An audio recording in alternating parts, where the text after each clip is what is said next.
ଜଙ୍ଗଲ ଭିତରେ କାକମାନଙ୍କ ପରି ଭୟଙ୍କର ଜୀବ ଅଛନ୍ତି ଯେ। ନାଇଁ ମା, ମୋର କିଛି ହବନି, ତମେ ଜମା ଚିନ୍ତା କରନି। ଜଙ୍ଗଲ କଣ ଆମର ବନ୍ଧୁ? ଆଉ ଜଙ୍ଗଲର ଜୀବଜନ୍ତୁ ସେମାନେ ସବୁ ମୋର ଭାଇ।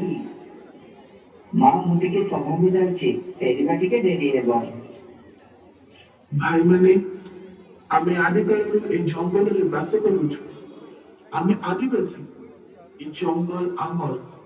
ଇଂରେଜ ମାନେ ଆମର ଧର୍ମ ପରିବର୍ତ୍ତନ କରି ଆମ ମାଟି ମାଠୁ ଆମକୁ ଛଡେଇ ନେଇ ପାରିବେନି। ଆମେ ଇଂରେଜ ମାନଙ୍କ ସାମ୍ନାରେ ମୁଣ୍ଡ ନୁଆଇବା ନାହିଁ। ଆତ୍ମସମ୍ମାନ ପାଇଁ ଲଢେଇ କରିବୁ। ସିଂହ ଛୁଆ ଯଦି ଉଠ, ସଜାଇ ରଖ ତମ ହାତ ହତ୍ୟା, ଧନୁତୀର ଆଉ ବର୍ଚ୍ଛା, ଆଉ ବିନାଶ କରିଦିଅ ଇଂରେଜଙ୍କର ସ୍ୱାର୍ଥ, ଇଂରେଜ ଶାସନକୁ। ତାପରେ ଆମେ ଆରମ୍ଭ କରିବୁ ଏକ ନୂଆ ଯୁଗ, ଯୋଉଠି ଚାଲିବ କେବଳ ଆମର ରାଜ, କେବଳ ଆମର ରାଜ। আরে গলে মৃগ মারিরে তমে ভলরে খাও কালিয়া কসরা মোর জোড়াকু ঘোড়া নুহে শরীরে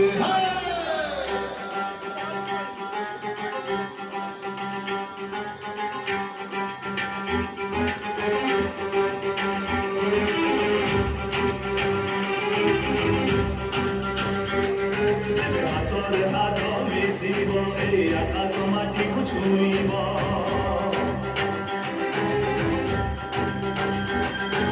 ହାତରେ ହାତ ମିଶିବ ଆକାଶ ମାଟିକୁ ଛୁଇଁବ ଭିତରେ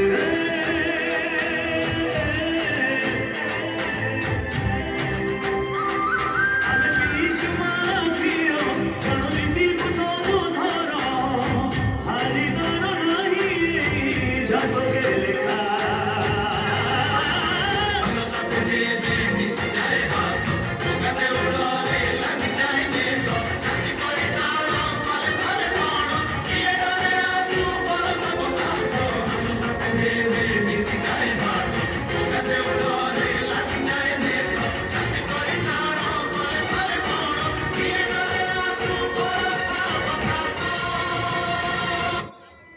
ବିଶ୍ୱସ୍ରଷ୍ଟା, ଆମର ପ୍ରାର୍ଥନା ବ୍ୟର୍ଥ କରନା।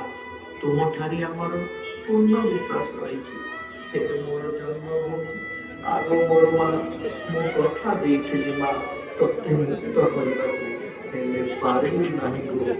ଶୁଣିପାରୁଛୁ ମା, କେତେ ରୋଷର ଚିତ୍କାର, ଏ ବନ୍ଦିଶାଳ ବି ପଶି ଆସୁଛି ବାରୁଦର ଗନ୍ଧ। ମୋର ମୁଣ୍ଡା ବାହିନୀର ଏକା ତୁ କଣ ଶୁଣିପାରୁନୁ ମା? ତୁ ତ ଜାଣିଛୁ ମା, ମୁଣ୍ଡା ଅପତରେ ଭୟଙ୍କର ନିଆଁ ଲାଗିଛି। ହାତ ଯୋଡ଼ିବାକୁ ମୋର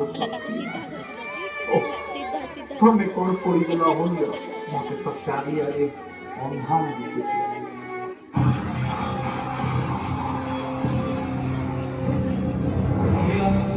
রঞ্জিতা